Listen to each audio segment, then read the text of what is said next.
오늘의 말씀은 누가복음 24장 18절로 27절 말씀입니다.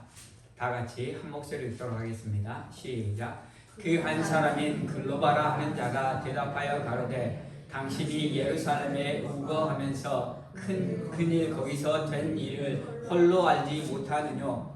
가라사대 무슨 일이뇨. 가로되 나사렛 예수의 일이니 그는 하나님과 모든 백성 앞에서 말과 일에 능하신 선지자였을 우리 교회 사람들과 관원들이 사형 판결에 넘겨주어 십자가에 못 박았느니라. 우리는 이 사람이 이스라엘을 구속할 자라고 바랐노라. 이뿐 아니라 이 일 된 지가 사흘째요. 또한 우리 중에 어떤 여자들이 우리로 놀라게 하였으니 이는 저희가 새벽에 무덤에 갔다가 그의 시체는 보지 못하고 와서 그가 살으셨다 하는 천사들의 나타남을 보았다 함이라. 또 우리와 함께한 자 중에 두어 사람이 무덤에 가 과연 여자들의 말한 바와 같음을 보았으나 예수는 보지 못하였느니라 하거늘 가라사대 미련하고 선지자들의 말한 모든 것을 마음에 더디 믿는 자들이여 그리스도가 이런 고난을 받고 자기의 영광에 들어가야 할 것이 아니냐 하시고 이에 모세와 및 모든 선지자의 글로 시작하여 모든 성경에 쓴 바 자기에 관한 것을 자세히 설명하시니라. 아멘. 우리는 예수가 그리스도이심을 믿습니다. 아멘. 그러나 믿음과 의심은 정반대의 단어입니다. 그러나 이 정반대의 두 단어가 서로 연결되어 있습니다. 의심은 믿음을 깨트리는 것이고 의심이 깨지면 믿음이 된다는 사실입니다. 그래서 우리는 예수가 그리스도라는 믿음을 가진 사람들의 모임, 교회라는 공동체이기 때문에 의심된다, 믿음이 없다, 믿어지지 않는다는 말은 교회에서 금기어처럼 여겨집니다. 왜냐하면 의심이 믿음을 깨는 것처럼 내가 믿어지지 않는다는 말을 하는 순간 나의 믿음도 깨질 뿐더러 다른 사람의 믿음도 깨트릴 수 있다는 염려 때문에 우리는 의심스럽다, 믿음이 가지 않는다는 말은 교회에서 금기어처럼 여겨지고 있다는 것입니다. 그러나 의심은 어디에서 일어나는 것입니까? 우리의 마음속에서 일어나는 것이라는 사실입니다. 하나님의 말씀을 듣고 나서 그 말씀이 믿어지면 좋은데 우리 안에 의심이 일어날 때가 있다는 것입니다. 그러면 우리는 어떻게 합니까? 교회에서는 의심스럽다, 믿어지지 않는다는 말을 할 수 없기 때문에 어떻게 덮어놓고 믿어지는 것처럼 아멘이라고 이야기합니다. 이것도 참 좋은 방법 중에 하나입니다. 왜? 그냥 덮어놓고 아멘 하면 하나님께서 그 말씀대로 믿을 수 있는 마음을 주실 수 있기 때문입니다. 그러나 그보다 더 나은 방법은 의심스러운 그 마음을 하나님 앞에 아뢰는 것입니다. 하나님, 이 말씀이 믿어지지 않습니다. 이 말씀이 믿어지지 않는데 이 말씀이 믿어질 수 있는 은혜를 주시라고 구하는 자에게 하나님은 믿음을 주신다는 사실입니다. 부활하셨다. 예수님이 부활하셨다는 것을 우리 이성으로 믿어지지 않는다는 것입니다. 우리 마음속에 의심이 생길 수밖에 없다는 사실입니다. 왜냐하면 어느 누구도 부활이라는 것을 실제적으로 경험해 보지 못했기 때문입니다. 그러나 부활하신 주님이 만나 주셨을 때 그 의심이 깨질 수 있다는 사실입니다. 주님이 부활하셨습니다. 그리고 그 무덤에 누웠던 주님이 없어지셨습니다. 그래서 마리아를 비롯한 여인들이 주님의 시체에 향유를 바르기 위해서 주님의 무덤에 찾아갔습니다. 주님의 무덤에 찾아갔을 때 주님의 시체를 보지 못하고 천사들이 주님이 다시 살아나셨다는 말씀을 들었습니다. 그 말을 듣고 베드로와 다른 제자가 올라가서 보았습니다. 그때도 주님을 찾지 못했습니다. 그리고 나서 그들은 예수님의 말씀을 기억했다라고 이야기하고 있습니다. 예수님의 말씀을 기억했지만 부활하신 주님에 대한 온전한 믿음을 갖지 못했습니다. 그런데 부활하신 주님이 베드로를 만나 주셨다는 사실입니다. 베드로를 만나 주심으로 인해서 주님이 부활했을까 안 했을까 하는 그 의심이 완전히 깨어지고 주님 부활하셨다는 믿음으로 나아갈 수 있게 되었다는 사실입니다. 우리가 잘 아는 의심 많은 도마는 베드로가 부활하신 주님을 만났다, 그리고 제자들도 주님을 만났다라고 이야기하는 그 순간에도 도마는 믿지 못했습니다. 그리고 나서 그렇게 이야기합니다.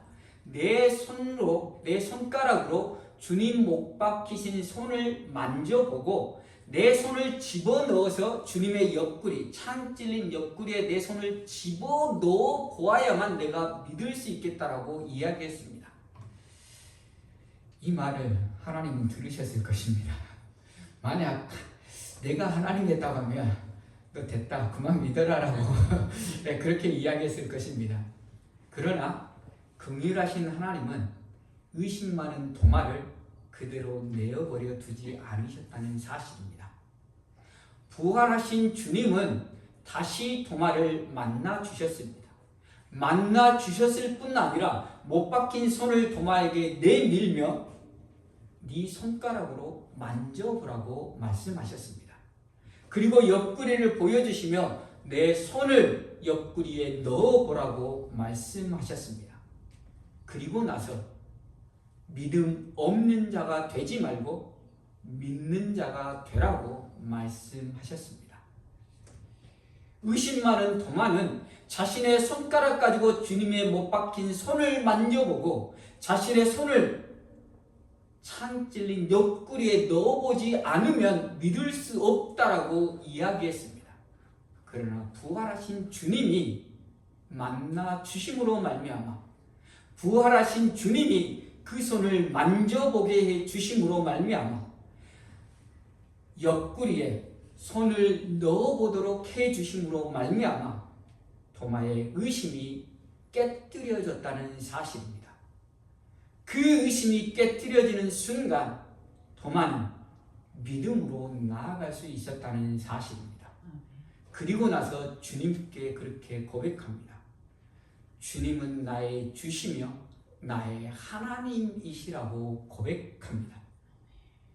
의심이 깨지는 순간 도마는 믿음으로 나아갈 수 있었고 그 믿음 가지고 도마는 믿음의 삶을 살았다는 사실입니다. 그 이후에 도마는 주님을 증거하기에 인도까지 가서 복음을 증거했으며 주님처럼 창에 찔려서 순교당했다는 사실입니다. 의심 많던 도마가 믿음을 갖고 믿음의 삶을 살 수 있었던 것은 부활하신 주님이 만나 주셨기 때문이라는 사실입니다. 오늘 우리는 이성을 가지고 있기 때문에 우리 안에 일어나는 의심들, 진정 주님이 부활하셨을까라는 의심들을 우리는 결코 떨쳐버릴 수 없을 수도 있습니다. 그러나 긍휼하신 주님이 우리를 만나 주셨다는 사실입니다. 긍휼하신 주님이 우리를 만나 주셨기 때문에 이성으로는 믿어질 수 없는 주님 부활하셨다는 그 말씀이 내 마음속으로 전적으로 믿어지는 놀라운 은혜를 받는 것입니다. 그리고 우리가 그 믿음 가지고 부활의 소망을 품고 나아갈 수 있는 것이고 그 믿음 가지고 믿음의 삶으로 연결되어서 살 수 있다는 사실입니다. 또한 우리가 하나님의 모든 말씀을 믿어야 하는 것입니다.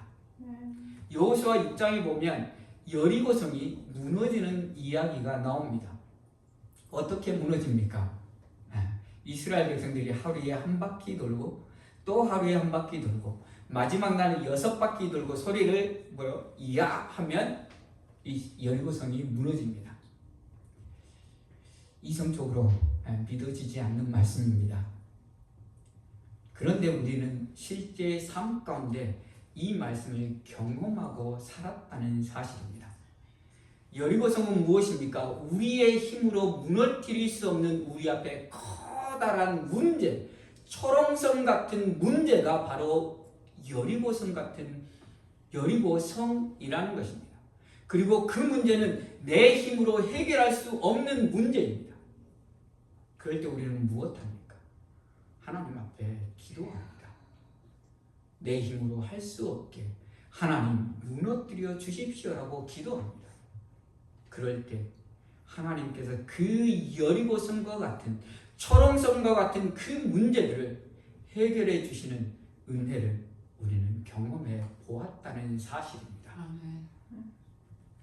바꾸어 말하면 하나님의 말씀은 진리의 말씀이며 우리가 그 말씀을 붙들고 나아갈 때 그 말씀이 삶에서 경험되는 은혜를 체험할 수 있다는 사실입니다. 그러므로 우리는 말씀을 묵상해야 하는 것이고 그 말씀이 우리의 삶의 현장에서 경험될 수 있기를 기도하며 나아가야 하는 것입니다. 그럴 때 하나님의 말씀이 믿어질 뿐만 아니라 그 말씀이 우리의 삶의 현장 가운데서 역사되는 것을 경험함으로 말미암아 우리의 믿음이 더욱더 굳건한 믿음으로 나아갈 수 있다는 것을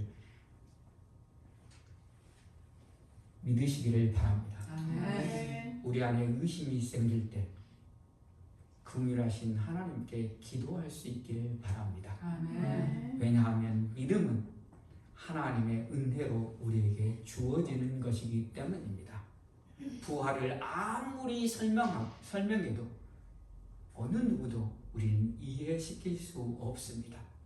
그러나 하나님이 하시면 하나님이 성령님을 보내주셔서 내가 부활하신 주님을 믿는 것처럼 내가 전도하고 싶은 그 사람도 나와 동일한 은혜를 하나님께서 베풀어 주실 것이라는 믿음 가지고 그 영혼을 위해 기도하며 나아갈 수 있기를 바랍니다. 그래서 우리의 믿음이 기도를 통해서 다른 사람에게 전가되고 다른 사람에게 증거되고 그 사람도 우리와 동일하게 하나님의 은혜 받을 수 있기를 간절히 소원합니다. 오늘의 말씀은 예수님이 부활하셨던 그 날에 일어난 일입니다. 여기서 두 사람이라고 이야기하는데 두 제자라고 이야기할 수 있습니다. 그 두 사람은 예루살렘에서 떠나 엠마오가 어디인지는 알 수 없지만 그들의 고향인 그들의 원래의 삶의 터전이라고 할 수 있습니다. 그들의 삶의 터전으로 다시 가고 있는 두 제자입니다. 그리고 부활하신 주님이 그 두 제자를 만나 주신 사건이 바로 오늘 본문의 사건입니다. 두 제자는 슬픔 가운데 있었다라고 이야기하고 있습니다. 그들이 슬픔 가운데 있었던 이유는 자신들의 생각대로 이루어지지 않았기 때문입니다. 그들은 예수님을 열심히 따랐던 사람 중에 한 사람이었을 것입니다. 그리고 예수님이 예루살렘에 입성했을 때 예수님과 함께 예루살렘에 입성했던 사람들 가운데 있었을 것이라는 것입니다. 그들이 비록 12제자의 이름을 올리지는 못했지만 주님을 가까이서 지켜보았고 가까이서 주님을 따랐던 사람이라는 것을 알 수 있습니다. 왜냐하면 그들이 다시금 예루살렘으로 들어갔을 때 11사도가 모여 있는 것과 다른 사람이 함께 있는 것을 그들이 보았다는 것은 이미 그들은 11사도와 다른 무리들과 함께 열심히 예수님을 따랐던 사람이라는 것을 볼 수 있습니다. 그러면 그들이 예루살렘으로 들어갈 때 예수님과 함께 예루살렘에 들어갈 때 어떠한 느낌을 가졌습니까? 호산나 호산나 다윗의 이름으로 오시는 이여라고 외치며 예수님이 왕으로 로마의 압제로부터 우리를 구원하여 주실 것이라는 생각을 가졌습니다. 그래서 그들은 예수님이 우리를 구원해 주실 것이다. 로마로부터 독립시켜 주실 것이라는 생각을 가졌지만 대제사장과 관원들이 예수님을 십자가에 못 박아 죽였다는 사실입니다. 그래서 자신들의 소망, 자신들의 꿈이 완전히 무너져 버렸기 때문에 그들은 슬픈 마음을 가지고 예루살렘을 떠나고 있다는 사실입니다. 그들이 예수님과 함께 예루살렘에 들어갈 때의 마음은 예수님과 함께 이제 로마로부터 독립해서 우리도 잘 살 수 있는 그러한 소망을 품고 들어갔지만 예수님이 십자가에 허무하게 죽으심으로 말미암아 그들은 예루살렘을 떠나 자신들의 삶의 터전으로 슬픈 모습으로 가고 있다는 사실입니다. 그런데 그들이 떠난 날이 안식 후 첫날 예수님이 부활한 그 날이었다는 사실입니다. 그리고 그들은 어떠한 소식까지 듣고 간다면 여인들이 무덤에 갔을 때 예수님의 시체를 보지 못하고 그리고 베드로와 다른 제자가 예수님의 무덤에 갔을 때 예수님을 보지 못하고 예수님이 살아나셨다라는 그 말씀까지 그들은 듣고서도 예루살렘을 떠나서 자신의 삶의 터전으로 가고 있다는 사실입니다. 그들의 믿음이 깨트려져 버리고 그들의 의심으로 사로잡혀서 자신과 함께 예수님을 따랐던 제자들의 말조차도 믿지 못하고 예수님이 부활한 그 날에 그들은 예루살렘을 떠나 자신들의 삶의 터전으로 향하고 있다는 사실입니다. 그들이 조금이라도 베드로와 제자의 말을 믿었다고 한다면 그들은 조금 더 예루살렘에 남아서 예수님이 부활하셨는지 알아보려고 했을 것입니다. 그러나 그들은 완전 자신의 소망들을 잃어버리고 예루살렘을 떠나 엠마오 자신의 삶의 터전으로 모든 소망을 잃어버린 채 슬픔에 가득 차서 자신의 삶의 터전을 향하고 있다는 사실입니다. 이들에 대해 25절에 보면 이렇게 주님이 꾸짖습니다. 가라사대 미련하고 선지자들의 말한 모든 것을 마음에 더디 믿는 자들이여. 미련하고 선지자들의 말한 모든 것을 마음에 더디 믿는 자들이여. 선지자를 통해서 예수님이 고난받고 죽임당하실 것을 미리 예언해 주셨다는 사실입니다. 그럼에도 불구하고 그들은 그 말하는 것을 믿지 않았다는 사실입니다. 여기서의 강조점은 모든 것을 마음에 더디 믿는다는 것입니다. 선지자들이 말한 모든 것을 믿었다고 한다면 예수가 하나님의 아들 메시아일 뿐 아니라 그는 우리의 죄를 담당하시고 십자가의 어린 양처럼 죽임당하실 것이라는 것도 믿었어야 한다는 것입니다. 그러나 그들은 모든 것을 믿지 않고 자신들의 생각에, 자신들의 생각대로 믿었다는 것입니다. 자신들에게 유익을 가져다 주는 것, 자신들의 욕심과 욕망을 채우는 것만 믿었다는 사실입니다. 오늘 우리의 믿음의 모습이 바로 이러한 모습은 아닌지 우리가 점검해 볼 수 있기를 바랍니다. 어느 교단에서 말하는 삼박자 축복이라는 것이 있습니다. 삼박자 축복은 무엇입니까? 영혼이 잘 되면 복을 받아서 범사가 잘 되고 그리고 우리가 강건한 건강한 복도 받는다는 것이 삼박자 축복입니다. 그리고 이 말씀은 이 삼박자 축복은 어디에서 가져왔냐? 요한 3서 1장 2절에서 가져왔습니다. 사랑하는 자여 내 영혼이 잘된 같이 내가 범사에 잘되고 강건하기를 원하노라라는 말씀에서 가져왔습니다. 그러나 이 말씀은 하나님의 말씀을 쫙 설명하면서 진리의 말씀이라고 주어진 말씀이 아니라 요한일서 서신에 나오는 인사말이라는 것입니까? 인사말. 내 영혼이 잘됨같이 내가 범사에 잘되고 강건하기를 바란다라는 편지를 쓸 때 앞 문구에 쓰는 서신의 말씀이라는 것입니다. 그 서신의 말씀을 완전한 진리인 것처럼 영혼이 잘 되면 범사가 다 잘 되고 그리고 건강한 것처럼 이야기하는 것은 하나님의 말씀을 잘못 해석하는 것입니다. 바꿔 말하면 초대교회에 하나님을 믿는 자들, 하나님을 믿고 그를 전적으로 순종했던 초대교회 성도들이 범사에 잘되고 강건함을 누렸습니까? 결코 그렇지 않았다는 사실입니다. 믿음을 가지고 하나님을 섬기는 초대교회 성도들의 삶은 대단히 어렵고 힘든 상황이었다는 사실입니다.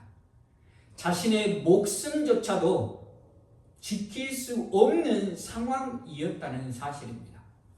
그들이 오직하면 어디로 도망갔습니까? 무덤으로 도망가서 그곳에서 살았습니다. 그리고 산으로 도망가서 산 속에서 그 땅굴을 파고 살았다는 사실입니다.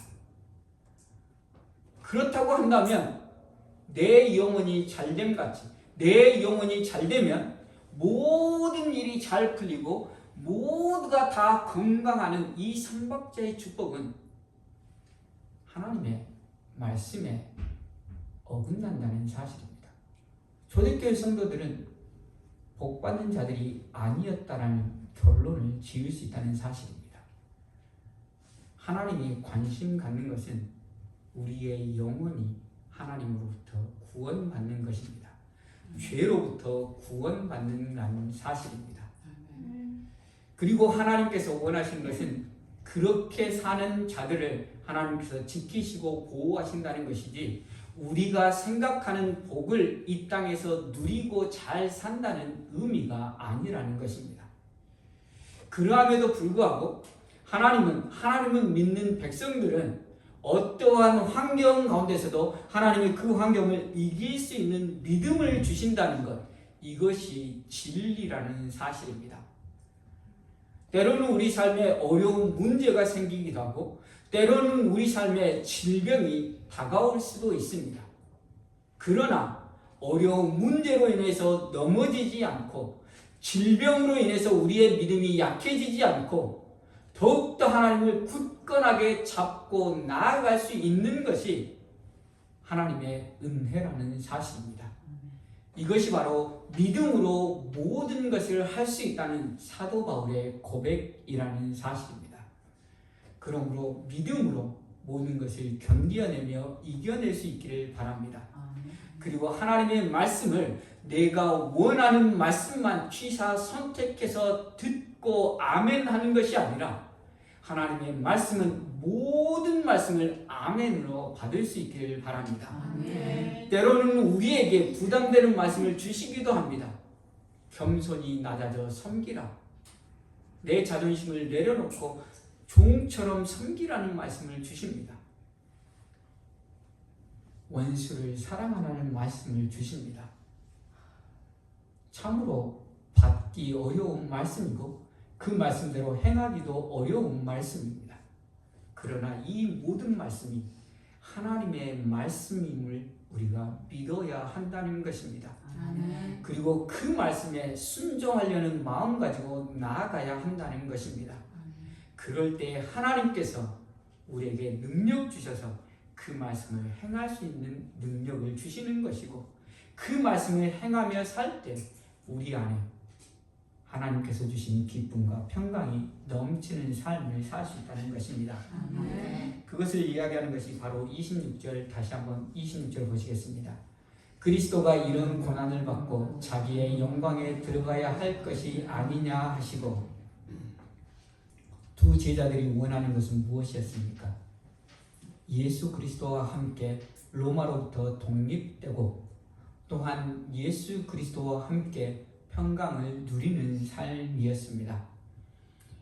예수 그리스도를 다윗 왕과 같은 왕처럼 생각했기 때문에 다윗 왕과 같은 다윗 시대에 이스라엘이 강성했고 평강을 누렸던 것처럼 예수님을 통해 그들은 평강과 기쁨을 누리기를 바랬다는 것입니다. 그러나 하나님이 이 땅에 예수 그리스도를 보내신 이유는 그리스도가 이런 고난을 받고 자기 영광에 들어가야 할 것이 아니냐라는 말씀입니다. 예수 그리스도의 십자가의 죽으심과 부활로 인해서 하나님의 영광 받는다는 사실입니다. 오늘 우리의 삶도 마찬가지입니다. 우리가 예수님을 믿는다라고 이야기하면 예수 그리스도의 삶을 닮아가는 자가 되어야 하는 것입니다. 예수 그리스도의 삶은 무엇입니까? 우리를 구원하시기 위해 십자가에 자기를 내어놓는 삶이었다는 것입니다.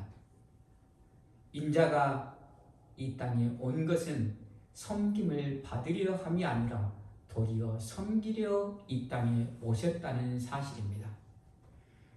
우리도 하나님의 말씀을 믿고 섬기는 자로 나아갈 수 있기를 바랍니다. 아멘. 그리고 나서 31절에 그렇게 이야기합니다. 저희 눈이 밝아져 그인 줄 알아보더니 예수는 저희에게 보이지 아니하시는지라. 예수님께서 그들과 함께 계시며 떡을 떼어 축사하시고 그들에게 떡을 주었습니다. 그러자 그들의 눈이 밝아져서 깨달았다는 것입니다. 우리가 우리 안에 의심이 생길 때 하나님의 긍휼을 바라고 나아가야 하는 이유가 바로 여기 있다는 것입니다. 우리의 눈이 밝아져 예수 그리스도를 알고 믿을 수 있는 믿음으로 인도해 주시는 분은 바로 하나님이시기 때문이라는 사실입니다. 그 하나님이 우리를 만나 주셨기 때문에 우리가 마음 눈에 밝아져 예수가 그리스도이심을 믿게 되었고 예수 그리스도의 부활이 믿어질 수 있도록 은혜 주셨다는 사실입니다. 그리고 나서 예수는 저희에게 보이지 아니하시는지라. 예수님이 믿음을 주신 이후에 그들에게 보이지 아니했다는 사실입니다. 예수님께서 그들 마음 가운데 믿음을 주시고 그 믿음 가지고 이제 나아가서 행할 것을 이야기하고 계시는 것입니다.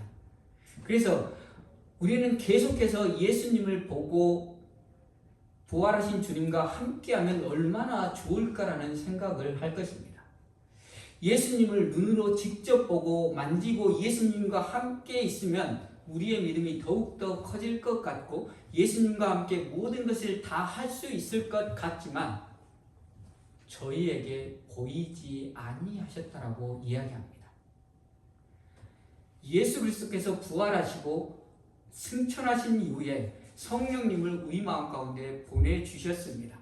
그러나 이 성령님은 우리 눈에 보이지 아니하시는 분이라는 사실입니다. 성령님은 우리 눈에 보이지 아니하지만 우리 마음 가운데 무엇이 있습니까? 믿음이 있다는 것입니다. 성령님께서 함께 하신다는 믿음을 우리 마음 가운데 확실하게 심어 주셨기 때문에 우리는 그 믿음 가지고 나아가는 것입니다. 그리고 그 믿음 가지고 보이지 아니하시는 성령님과 보이지 아니하신 부활하신 주님을 보여주고 증거하는 삶을 사는 것입니다. 그리고 나서 33절에 이렇게 이야기합니다. 곧 그 시로 일어나 예루살렘에 들어가 보니 11사도와 및 그와 함께한 자들이 모여 있어 그들이 예수가 부활하셨다는 사실들을 깨닫고 나서 그들이 의심을 깨뜨리고 믿음으로 나아가고 나서 다시 예루살렘으로 들어갔다는 것입니다. 그들이 처음에 예루살렘에 들어갈 때는 어떠한 마음 가지고 들어갔습니까? 자신의 욕심과 욕망과 자신이 생각하는 것들이 이루어질 것이라는 소망 가지고 갔습니다. 그러나 그 소망은 예수 그리스도의 십자가의 죽으심으로 완전히 산산조각 부서져 버렸습니다.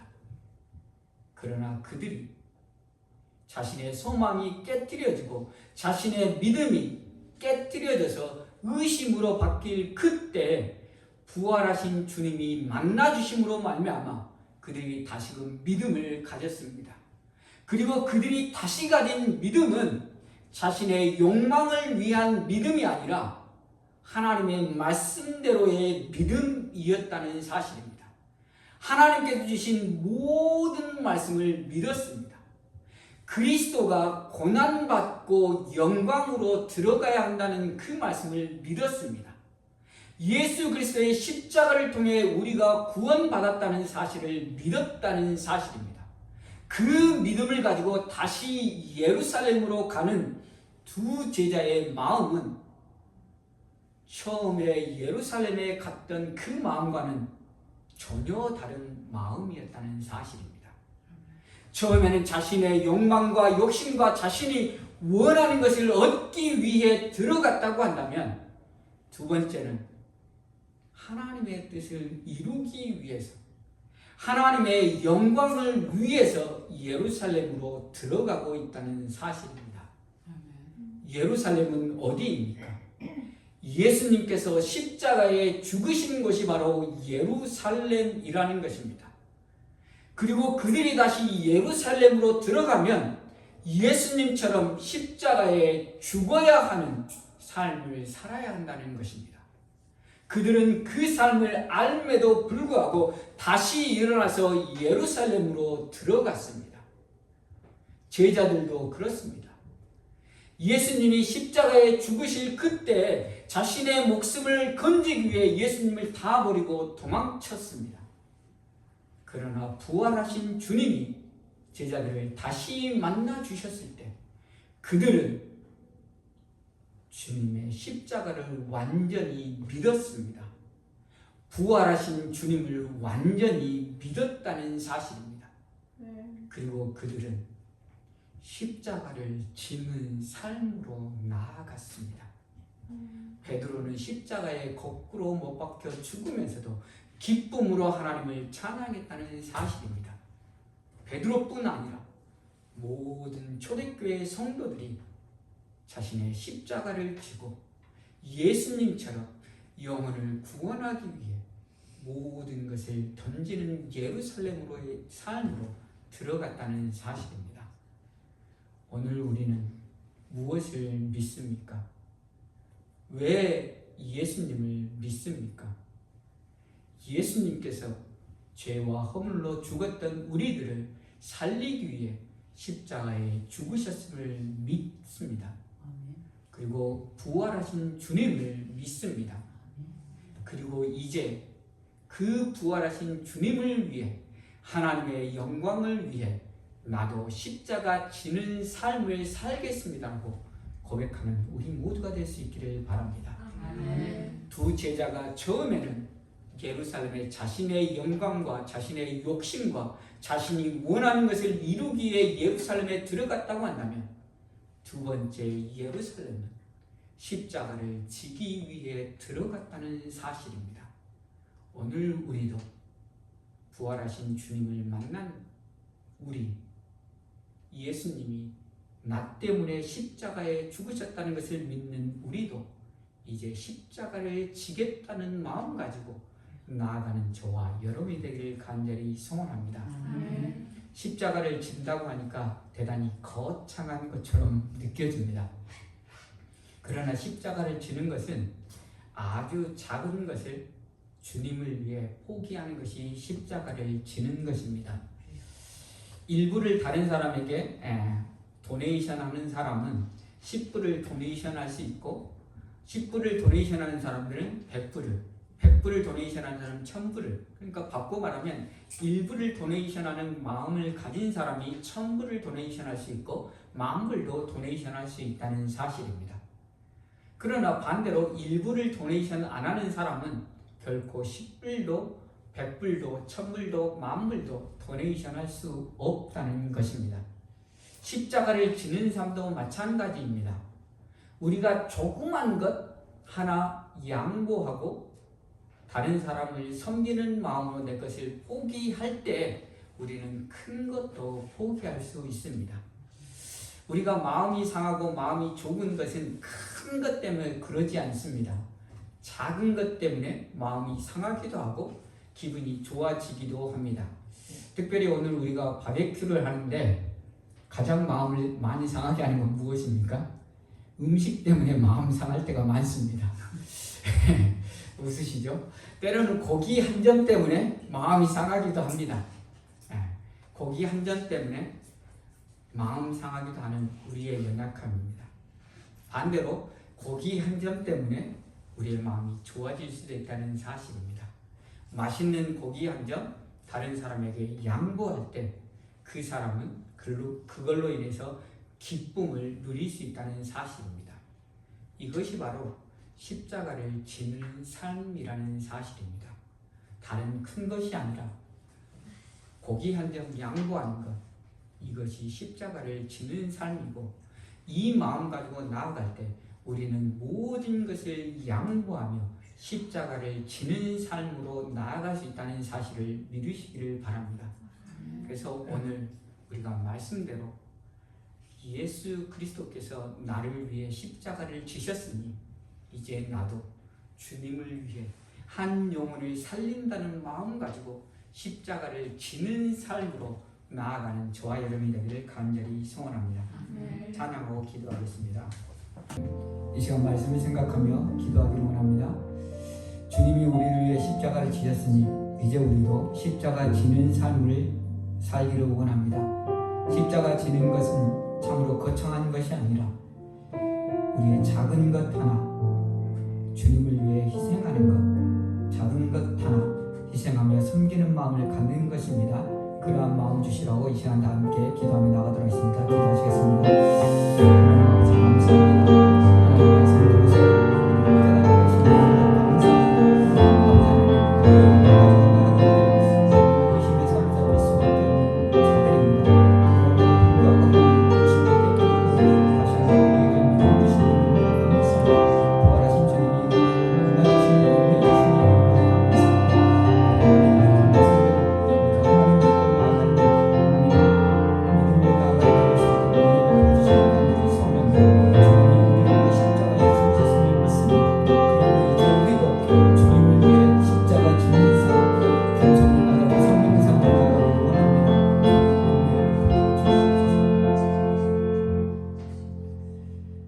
하나님 감사합니다. 우리의 이성으로는 믿을 수 없고 의심에 사로잡힐 수밖에 없습니다. 우리가 어찌 주님이 부활했다는 사실을 믿을 수 있었겠습니까? 그러나 하나님, 부활하신 주님이 우리 마음 가운데 찾아와 주셔서 만나 주심으로 말미암아 의심을 깨뜨리고 믿음을 주시니 감사합니다. 이제 우리가 예수가 그리스도이심을 믿습니다. 주님이 나를 죄에서 구원하시기 위해 십자가에 죽으셨음을 믿습니다. 십자가에 죽으신 후에 사흘 만에 부활하셨음을 믿습니다. 이제 이 믿음 가지고 믿음의 삶을 살기 원합니다. 주님이 나를 구원하시기 위해 십자가 지셨으니 나도 다른 영혼을 구원하기 위해 십자가 지는 삶, 겸손히 낮아져 섬기며 사랑하는 삶을 살기 원합니다.